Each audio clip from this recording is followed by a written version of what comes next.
जय हिंद दोस्तों। आप सभी का स्वागत है हमारे YouTube चैनल अध्ययन फॉर एनी एग्जाम में। और आज का हमारा टॉपिक है ब्रिटिश कालीन भू राजस्व व्यवस्था, यानी जो अंग्रेज थे वो किस व्यवस्था के माध्यम से भारत में कर वसूलते थे। तो उन्होंने उसके लिए तीन व्यवस्थाएं बनाई थी, जो थी स्थायी बंदोबस्त, दूसरी थी रैयतवाड़ी व्यवस्था और तीसरी थी महलवाड़ी व्यवस्था। तो हम इस टैक्स की तीनों व्यवस्थाओं को समझने से पहले मैं बताऊंगा कि किसी भी राज्य या क्षेत्र को चलाने के लिए जिस प्रकार से धन की आवश्यकता होती है, तो जो धन है वो हमें टैक्स के माध्यम से मिलता है। तो उस समय पर क्या होता था, कृषि जो खेती थी वो सबसे ज़्यादा जो टैक्स मिलता था वहीं से मिलता था, क्योंकि वहाँ सबसे ज़्यादा डिपेंडेंसी लोगों की कृषि पर थी और कृषि में ही उपज अच्छी खासी होती थी। तो उस समय जो भारतीय राजा थे वो जो किसानों से कर वसूलते थे, वो उनकी भावनाओं को समझते थे कि किस तरीके से मौसम की मार और सूखा, कभी बाढ़, इससे ग्रस्त किसान टैक्स की भरपाई नहीं कर पाता था, तो जिस कारण से वो थोड़ी रियायतें भी बरतते थे। लेकिन अंग्रेज़ों के यहाँ ऐसा कुछ नहीं था, इनको हर हाल में टैक्स चाहिए था। तो उस समय क्या था कि जो सबसे पहले इनको चस्का लगा टैक्स वसूली का, तो 1757 में एक प्लासी का युद्ध जो हमने बंगाल विजय पर पढ़ा है, उसमें क्या होता है, जो मीर कासिम है वो क्लाइव के लिए बंगाल के तीन जिले दे देता है, जो कि बर्धमान, चिटगांव और मिदनापुर। यानी इन तीनों जिलों की जो दीवानी शक्ति है वो क्लाइव के पास पहुंच जाती है। तो क्लाइव 1762 में यहाँ से राजस्व वसूलना प्रारंभ करता है। अब लॉर्ड क्लाइव जब यहाँ से राजस्व वसूलता है, तो उस समय क्या था, बंगाल में एक इजारेदारी प्रथा थी। इस इजारेदारी व्यवस्था के माध्यम से जो वहाँ के नवाब थे वो टैक्स वसूलते थे। तो लॉर्ड क्लाइव भी इसी व्यवस्था के माध्यम से टैक्स वसूलता है। इजारेदारी के बारे में मैंने आपको पिछली वीडियो में बताया था कि इजारेदारी में क्या होता था कि किसी क्षेत्र का ठेका बोलता था, और ठेका उसका जो ठेका लेता था उस ठेकेदार से टैक्स की अंग्रेज लेते थे, या जो नवाब था वो लेता था। यानी इजारेदारी एक तरह से ठेका की पद्धति थी। इसमें ठेकेदारी के माध्यम से टैक्स की वसूली की जाती थी। अब अंग्रेज़ों को यहाँ से क्या है, टैक्स मिलना प्रारंभ हुआ। अब ये भारत में तो आए थे व्यापार करने, व्यापार को पहले बेचते थे या खरीदते थे सामान को, तब जाके इनको कहीं मुनाफा होता था। लेकिन जो इनको टैक्स यहाँ बिना कोई इन्वेस्टमेंट किए इनको यहाँ पूरा फ़ायदा मिल रहा है, मुनाफा मिल रहा है, इनका चस्का थोड़ा बढ़ता बढ़ता गया। अब इनको क्या है कि ये तो तीन जिले थे, अब इनकी सोच थोड़ी और बड़ी हो रही है। ये चाह रहे हैं कि क्यों ना इनको कोई लंबा क्षेत्र मिले, बड़ा क्षेत्र मिले, जहाँ से इनको टैक्स की वसूली कर सकें। तो एक युद्ध होता है, ये चाहना भी इनकी पूरी हो जाती है बक्सर के युद्ध में। यानी 1764 में बक्सर का जो युद्ध होता है, उसमें ये शाह आलम द्वितीय से जो संधि करते हैं ना, इलाहाबाद की संधि, उसके अंतर्गत इनको बिहार, बंगाल और उड़ीसा की दीवानी शक्तियाँ मिल जाती हैं। यानी वहाँ से टैक्स वसूलने की जो पावर है इनको वहाँ से इलाहाबाद की संधि से मिल जाती है। उसी समय हमने देखा था कि उस समय भी ये व्यवस्था नहीं आई थी तब भी इजारेदारी के माध्यम से ही टैक्स लिया जा रहा था। लेकिन एक सिताब राय और रजा खां के बारे में हमने पढ़ा था कि ये जो सिराजुद्दौला के दरबार में थे, इन्होंने उसको धोखा देकर अंग्रेज़ों को समर्थन किया था, अंग्रेज़ों का अच्छा समर्थन किया था, जिससे खुश होकर क्लाइव ने सिताब राय को तो बिहार का दीवान और रजा खां को बंगाल का दीवान बना दिया था और टैक्स वसूला गया। उस समय एक 1772 में भुखमरी के बारे में भी मैंने पिछली वीडियो में बताया था कि कैसे वॉरेन हास्टिंग आता है और द्वैत शासन का जो प्रकोप है बंगाल पे पड़ता है, जिस कारण से भुखमरी का एक बहुत बड़ा कारण था, वो द्वैत शासन को समाप्त करता है। उसी समय ये सिताब राय और रजा खां यानी जो हिंदुस्तानी जो दीवान थे, इनको भारत के दीवानों को हटा देते हैं, वो अपने अंग्रेज दीवान नियुक्त कर देता है। वो भी और पद्धतियाँ यानी और तरीके भी अपनाने की कोशिश करता है। लेकिन क्या होता है कि 1784 में एक ब्रिटिश इंडिया एक्ट आता है, जिससे जो वारेन हेस्टिंग है वो खुश नहीं होता, जिस कारण से वो अपना इस्तीफा देके चला जाता है। इसके बाद एक साल के लिए आते हैं गवर्नर, लेकिन उसके बाद 1786 में जब लॉर्ड कॉर्नवालिस आता है, यानी लॉर्ड कॉर्नवालिस को ही हम स्थायी बंदोबस्त का जनक कहते हैं, क्योंकि ये स्थायी बंदोबस्त के माध्यम से सबसे पहले लॉर्ड कॉर्नवालिस ही टैक्स को वसूलता है। और जो स्थायी बंदोबस्त है, इसके बारे में बता दूं कि स्थायी बंदोबस्त की जो पद्धति किस तरीके से टैक्स का काम करते हैं, किस तरीके से वसूलते हैं, उसके बारे में एक मेयो था, उसने बताया था। लेकिन इसको जो नाम दिया था स्थायी बंदोबस्त, परमानेंट सेटलमेंट, वो दिया था लॉर्ड कॉर्नवालिस ने। इस कारण इसको हम लॉर्ड कॉर्नवालिस को स्थायी बंदोबस्त का जनक कहते हैं। कई बार क्वेश्चन ये पूछ लिया गया है कि स्थायी बंदोबस्त का जनक कौन है, तो लॉर्ड कॉर्नवालिस। अब इसको सबसे पहले अस्थायी तौर पर यानी प्रैक्टिकली चेक करके देखा गया कि ये सही से काम कर रही है नहीं कर रही। ऐसे प्रैक्टिकली रूप से इन्होंने 1790 में इसको देखा। अब इसको इनसे फ़ायदा हुआ, काम ठीक था, तो स्थायी रूप से इन्होंने 1793 में स्थायी बंदोबस्त लागू कर दिया। अब जो स्थायी बंदोबस्त होता था, वो जो भूमि का जो स्वामी होता था जहाँ से टैक्स वसूलते थे, उसका जमींदार को मिली थी, यानी भूमि का स्वामी जमींदार होता था। और इसको जो सर्वप्रथम लागू किया गया था वो बंगाल, बिहार, उड़ीसा के क्षेत्र, बनारस और कर्नाटक के कुछ हिस्सों में इस माध्यम से टैक्स की वसूली की जाती थी।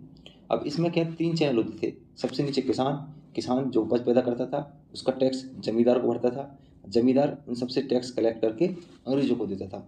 यानी जमींदार जो था वो बीच की कड़ी था किसान और अंग्रेजों के।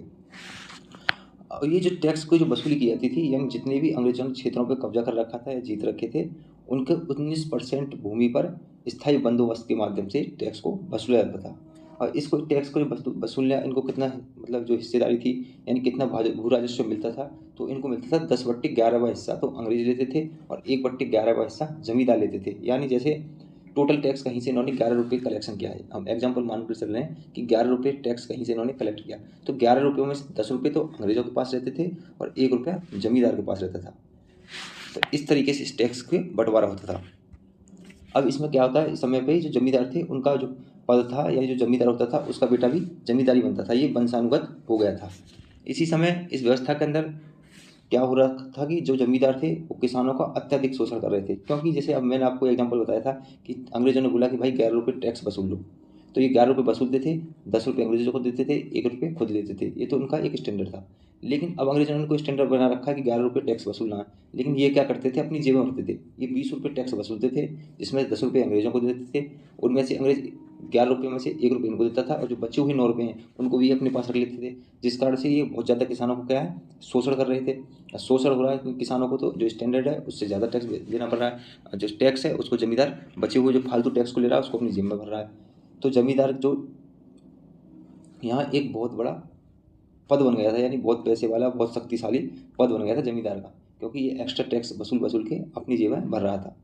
उसी समय इस व्यवस्था के अंतर्गत एक कानून था सूर्यास्त कानून। यानी सूर्यास्त कानून का मतलब क्या होता था कि जो अंग्रेज थे वो जमींदार को एक निश्चित समय पर बता देते थे। जैसे मैं एग्जांपल दूंगा कि जैसे इस महीने की उन्होंने बताया कि 25 तारीख के सूर्य अस्त से पहले उनको पूरा टैक्स चाहिए। तो अगर जमींदार 25 तारीख की शाम यानी सूर्य अस्त से पहले वो टैक्स को नहीं दे पाता था, तो उसकी जमींदारी छीन ली जाती थी या उसकी जमींदारी की बोली लग जाती थी, नीलामी हो जाती थी। जिस कारण से सूर्यास्त कानून के माध्यम से अंग्रेज क्या जमींदार को एक अल्टीमेट जारी कर देते थे, अल्टीमेटम कि भाई इतने समय से पहले हमको टैक्स चाहिए। तो ये था सूर्यास्त कानून, जो कि भू राजस्व व्यवस्था यानी स्थायी बंदोबस्त में इसका अपनाया अंग्रेजों ने। इसके बाद जो इसके प्रभाव थे, इसका प्रभाव था किसानों का बहुत ज़्यादा शोषण हो रहा था, क्योंकि जमींदार ज़्यादा टैक्स वसूल लेते थे। जो स्टैंडर्ड था, यानी जितना उन्होंने अंग्रेजों ने बता रखा था कि 10 रुपये लेने हैं, लेकिन ये ज़्यादा वसूल लेते हैं वहाँ से। 10 रुपये में एग्जाम्पल रूप में बता रहा हूँ, लेकिन टैक्स का जो परसेंटेज था वो अलग था। दूसरा, जो ब्रिटिश ईस्ट इंडिया कंपनी थी, भाई उसको तो अपना घर बैठे ही टैक्स मिल रहा है, क्योंकि जमींदार अपनी किसी भी माध्यम से उनसे टैक्स वसूल रहा है, उनको ला के दे रहा है, तो उनको तो फायदा था ब्रिटिश ईस्ट इंडिया कंपनी को, क्योंकि निश्चित आय थी उनकी उतनी उनको मिल ही रही थी। उसके बाद जो जमींदार थे वो कंपनी का समर्थन कर रहे थे, क्योंकि कंपनी की देख रेख में वो फल फूल रहे थे, क्योंकि कंपनी ने उनको ऐसा परमिशन दे रखी थी, ऑर्डर दे रखा था कि भाई तुम टैक्स वसूलो। जिसकी देख रेख में वो फल फूल रहे थे तो वो कंपनी का समर्थन करते थे और पैसा एक्स्ट्रा वसूल रहे थे, इसलिए वो शक्तिशाली हो रहे थे। तो ये स्थायी बंदोबस्त के प्रभाव थे। अब जो अगली व्यवस्था थी इनकी थी रैयतवाड़ी व्यवस्था। इस रैयतवाड़ी व्यवस्था में जो रैयत शब्द है इसका अर्थ होता था किसान। पिछली व्यवस्था में हमने देखा था जो भूमि होती थी उसका जो मालिक होता था यानी वो जमींदार होता था, लेकिन रैयतवाड़ी व्यवस्था में किसान जो होता था वो खुद भूमि का मालिक होता था। अब इसके जो जनक हैं, रैयतवाड़ी व्यवस्था के जनक माने गए हैं कर्नल रीड एवं थॉमस मुनरो। और ये जो रैयतवाड़ी व्यवस्था है, ये जो क्षेत्र था अंग्रेजों का जो कब्जा किया था, मद्रास, मुंबई और असम, यहाँ पे लागू कर रखी थी। यानी जो ब्रिटिश भारत का टोटल क्षेत्रफल जो जीत रखा था उसमें से जो 51% था उस क्षेत्र पर रैयतवाड़ी व्यवस्था के माध्यम से टैक्स वसूला जाता था। सर्वप्रथम जो रैयतवाड़ी व्यवस्था है वो 12 महल एक जिला है दक्षिण भारत में, वहाँ से कर्नल रीड द्वारा 1792 में लिया गया। ये पूछा जाता है कि सबसे पहले रैयतवाड़ी व्यवस्था कहाँ लागू हुई, तो सब रैयतवाड़ी व्यवस्था 12 महल में, जो कि कर्नल रीड द्वारा 1792 में वहाँ लागू की गई थी। इसके बाद 1820 में यह पूरे मद्रास प्रांत में लागू हुई। यानी मद्रास प्रांत में पूरे में लागू करने के बाद जो थॉमस मुनरो थे उन मुनरो को इस व्यवस्था का गवर्नर बना दिया था। हमने पढ़ा था ना, जनक हैं कर्नल रीड एवं थॉमस मुनरो। कर्नल रीड ने सबसे पहले इसको 12 महल में किया और थॉमस मुनरो क्या थे, गवर्नर थे। इन्होंने अच्छे से इसको अप्लाई किया बहुत बड़े क्षेत्र में, जिस कारण से इन दोनों को इस व्यवस्था का जनक माना जाता है। अब 1820 में तो इन्होंने मद्रास प्रांत पे लागू कर दिया, 1825 में मुंबई करते हैं, उसके बाद ये असम के क्षेत्रों पर इस व्यवस्था को लागू कर देते हैं। अब इसमें जो भू राजस्व की दर थी वो स्टेबल नहीं थी। जैसे उसमें स्थायी बंदोबस्त में क्या स्टेबल थी कि इतने परसेंट ही टैक्स लेंगे, लेकिन इसमें क्या था कि 33 से 50% के बीच में जो उपज होती थी उसका परसेंट टैक्स लिया जाता था 33 से 50 में। तो ये क्या थी, स्थायी नहीं थी। इसके बाद जो इसमें जो टैक्स की वसूली करता था यानी भू राजस्व की जो वसूली करता था, वो जो कर्मचारी सरकारी कर्मचारी होता था जिसको अंग्रेज नियुक्त करते थे, उसमें कौन टैक्स वसूलता था, जमींदार। इधर सरकारी कर्मचारी कर्मचारी टैक्स वसूल रहा है। इसका जो इफेक्ट पड़ा यानी प्रभाव पड़ा, इसमें क्या बिचौलियों का जो शोषण था, यानी बिचौलिए उस समय कौन थे, जमींदार थे अंग्रेजों और किसानों के बीच में। इधर कोई बिचौलिया नहीं है क्योंकि डायरेक्ट ही अंग्रेज क्या है, किसानों से टैक्स वसूल रहे हैं, तो यहाँ बिचौलियों के शोषण से मुक्ति मिल गई है। और किसानों का जो भूमि पर मालिकाना अधिकार है, यानी किसान का अपनी भूमि को बेचें या रखें या किसी के पास उसको गिरवी रख दें, कुछ भी कर सकते हैं, यानी भूमि का जो मालिकाना अधिकार है वो किसान के पास है। इसमें क्या है, कर की दरें बहुत ज़्यादा अधिक थी, टैक्स ज़्यादा वसूल लेते थे, जिस कारण से किसानों को बहुत ज़्यादा शोषण हो रहा था। तो किसान क्या करते थे, अब भाई उनसे टैक्स की वसूली हो रही है, इतनी अच्छी उपज नहीं हो रही है, खर्चा नहीं चल पा रहे हैं, जिस कारण से वो अपनी ज़मीन को गिरवी रखते थे साहूकारों के पास। तो यहाँ जो है जमींदार तो नहीं पैदा हुए, लेकिन साहूकार जरूर पैदा हुए, क्योंकि अंग्रेजों को हर हाल में टैक्स देना ही है, टैक्स नहीं देंगे तो ज़मीन छीन ली जाएगी, जिस कारण से अपनी ज़मीन को साहूकारों के पास गिरवी रखते थे, वहाँ से रुपये लेते थे और टैक्स की भरपाई करते थे। यानी पिछली बार उसमें जो थे जमींदार ज़्यादा मजबूत हो रहे थे और इसमें साहूकार। तीसरी जो व्यवस्था वो है महलवाड़ी व्यवस्था। तो सर्वप्रथम जो महलवाड़ी व्यवस्था है उसको हाल्ट मैकेंजी ने 1819 में लागू किया था। इसके बाद जो कानूनी रूप से लागू हुई थी वो 1822 से हुई थी। और जो इसमें कर वसूलने का जो अधिकार था वो था गांव के मुखिया को। यानी अंग्रेज क्या करते थे, सबसे पहले जो स्थायी बंदोबस्त में तो जमींदार से कर लेते थे, रैयतवाड़ी में डायरेक्ट किसान से खुद कर लेते थे कर्मचारी नियुक्त करके, लेकिन महलवाड़ी में क्या करते थे, जैसे कोई गांव है उसका एक मुखिया बना देते थे और उस मुखिया को काम था कि वो गांव से पूरा टैक्स कलेक्ट करे और उस टैक्स को अंग्रेजों को दे, यानी गांव के मुखिया से ये टैक्स को वसूलवाते थे। इसमें महलवाड़ी में जो स्वामी होता था भूमि का वो खुद किसान ही होता था। जैसे रैयतवाड़ी में भी किसान ही भूमि का मालिक है और महलवाड़ी में भी किसान भूमि का मालिक है। स्थायी बंदोबस्त में जमींदार भूमि का मालिक होता था। स्थायी बंदोबस्त को छोड़ के दोनों व्यवस्थाओं में किसान ही भूमि का मालिक है, यानी इस जमीन को बेचे या गिरवी रखे इस पर उसका पूरा अधिकार है। इसको जो लागू किया गया था वो पंजाब में, मध्य प्रांत में और उत्तर प्रदेश में लागू किया था। यानी जो ब्रिटिश भारत, यानी जितने क्षेत्रफल पर उन्होंने कब्जा कर रखा था उसके 30% भूमि पर जो महलवाड़ी व्यवस्था से कर लिया जाता था। यानी जो स्थायी बंदोबस्त थी सबसे पहली वाली वो 19% जो अंग्रेजों का क्षेत्र था उसके, रैयतवाड़ी 51% से और महलवाड़ी पूरे 30% से, यानी 100% हिस्सा का 19% स्थायी बंदोबस्त, 51% रैयतवाड़ी और 30% महलवाड़ी। इन व्यवस्थाओं के माध्यम से टैक्स की वसूली की जाती थी। इसके अंदर क्या होता था, जो भूमि कर जो लिया जाता था कुल उपज का 66% लिया जाता था। इतना बहुत ज़्यादा भयंकर था, यानी बहुत टैक्स ले रहे थे। यहाँ किसान की स्थिति बहुत सोचनीय दयनीय हो गई थी।